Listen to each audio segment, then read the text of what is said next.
নমস্কাৰ ছাৰ বাইদেউসকল আন্তৰিক স্বাগতম জনাইছোঁ।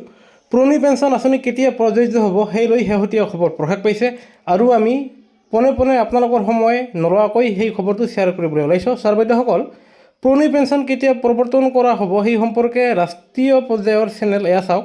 জি নিউজে তেওঁলোকে বাতৰি প্ৰচাৰ কৰিছে আৰু আমি সেয়া আপোনালোকৰ আগত তুলি ধৰিছোঁ, য'ত উল্লেখ আছে যে যদি আপোনালোকৰ ঘৰত কোনোবা কেন্দ্ৰীয় চৰকাৰৰ অধীনত কৰ্মৰত কৰ্মচাৰী আছে তেনেহ'লে সেই সকলো কৰ্মচাৰীৰ বাবে ভাল খবৰ যে তেওঁলোকে অচিৰেই পুৰণি পেঞ্চন আঁচনি প্ৰৱৰ্তন সম্পৰ্কে তেওঁলোকে ভাল খবৰ লাভ কৰিব। আৰু সেয়ে বিশেষ সূত্ৰৰ পৰা পোৱা খবৰ মতে অহা 2024 চনৰ আগতে মানে 2023 চনৰ শেষৰ ফালে পুৰণি পেঞ্চন প্ৰৱৰ্তন সম্পৰ্কে সিদ্ধান্ত ল'ব চৰকাৰে।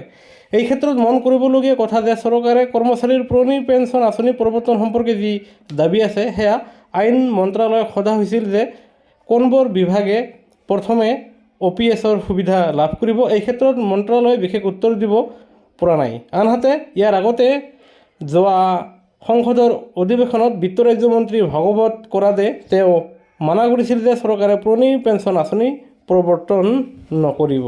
বিশেষ সূত্ৰৰ প্ৰতিবেদন মৰ্মে যদিও চৰকাৰে পুৰণি পেঞ্চন আঁচনি প্ৰৱৰ্তন নকৰিব বুলি কৈছে, কিন্তু বিৰোধী দলসমূহে OPS সম্বন্ধে যেনেদৰে দাবী উপস্থাপন কৰিছে আৰু OPS দিম বুলি নিৰ্বাচনত ঘোষণা কৰি আহিছে, যাৰ ফলত আহিবলগীয়া দিনবোৰত চৰকাৰে পুৰণি পেঞ্চন আঁচনিৰ প্ৰৱৰ্তনৰ ক্ষেত্ৰত সিদ্ধান্ত গ্ৰহণ কৰিব। ছাৰ বাইদেউসকল, এয়া নিশ্চয় কেন্দ্ৰীয় চৰকাৰী কৰ্মচাৰীসকলৰ বাবে ভাল খবৰ যে তেওঁলোকে 2024 চনৰ আগে আগে পুৰণি পেঞ্চন পাবলৈ গৈ আছে। এনে স্থলত ৰাজ্যিক কৰ্মচাৰীসকলৰ বাবেও ভাল খবৰ যে যদিহে কেন্দ্ৰীয় কৰ্মচাৰীসকলে তেওঁলোকে NPSৰ ঠাইত OPS পাবলৈ সক্ষম হয়, তেনেহ'লে ৰাজ্য চৰকাৰৰ কৰ্মচাৰীসকলেও তেওঁলোকে অচিৰেই পুৰণি পেঞ্চন আঁচনিৰ সুবিধা পাবলৈ সক্ষম হ'ব।